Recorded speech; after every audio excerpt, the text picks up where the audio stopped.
Hello guys, good morning. This is my first video on sharing my journey kung paano ako nagkaroon ng mga mga among expat. Ayan. Kwento ko muna yung time na unang-una kong punta dito sa Hong Kong. Nag-apply ako ng agency. Ang una kong amo is in Czech.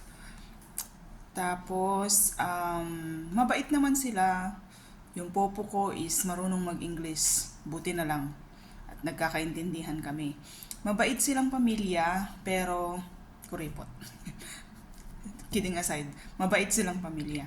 Kaya alam niyo naman, yung in-check, di ba, kuripot. Pero ang importante is mabait sila sa at itinuturing kanila na tao. And ayun, nag-stay ako sa kanila ng 1 year and 3 months. Bali 15 months ko sa kanila. And it happened na yung kasama ko sa church dati is naghahanap siya ng makakasama niya sa bahay, which is ang amo niya is puti. They are Argentinian Swedish. So, nung sinabi niya sa akin na why don't you try to go and have an interview with them. Tapos, pinag-isipan ko pa siyang mabuti dahil first time ko na mag-break ng contract and ano kaya ang idadahilan ko, diba? So, mahirap siyang maging desisyon muna nung mga time na yon.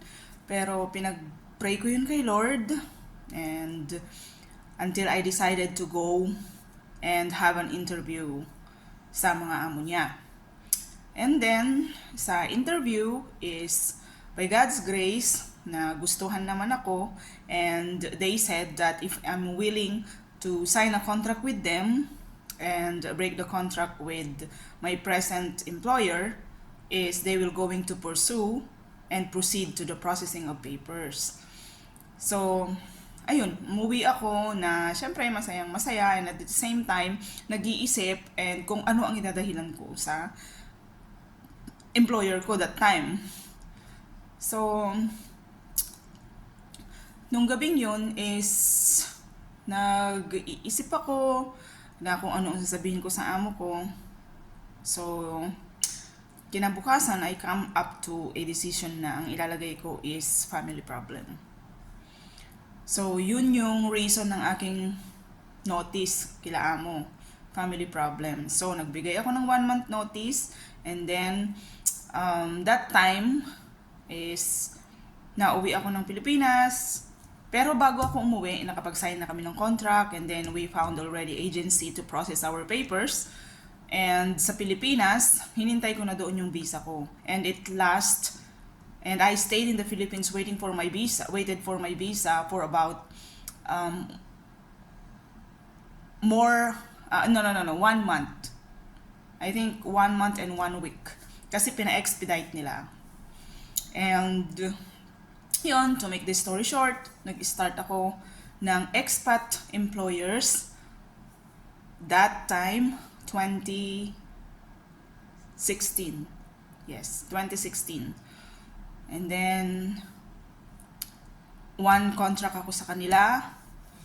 And then naghanap uli ako nirelease nila ako and then naghanap uli ako ng amo. Oh no, hindi ako ang naghanap kundi sila ang nagrekomenda sa akin doon sa friend nila, or I should say doon sa parents nung classmate nung alaga namin, yung anak nila. So nirecommend ako doon and then nagpunta ako to have an interview and ayun, by God's grace nagustuhan uli ako and then by 2018 nag-sign ako ng contract sa kanila. So, they are Russian-American couples with 2 boys. And I stayed with them for 1 contract or less than kasi nag-for good sila. Pero yun yung time na 1 year and 9 months ko sa kanila is nakauwi ako ng 7 beses. They are always sending me home every time they go for vacation because they understand how important family to me is. So instead of staying home while they are away, they suggest if I want to go home with free ticket. So I grab every time they went out for a trip to outside the country. And then, one contract ko lang sa kanila, nag-for good na. And then, naghanap uli ako ng new employer, which I found in Helper Place. Yes, Helper Place is a very, very good online portal for to find expat employers. And then, after 3 years, dito ako naabutan ng pandemic. So, hindi ako nakauwi ng December 2019. And for almost 3 years, hindi ako nakauwi that time. And then, April 2022, sa awa ng Diyos, nakauwi ako. And they let me have a vacation for 4 months. And thanks God, with salary. So, yun, sinulit ko talaga yung panahon ng 4 na buwan kong pagbabakasyon sa Pinas. And then, bumalik ako, April, umuwi ako, bumalik ako ng July.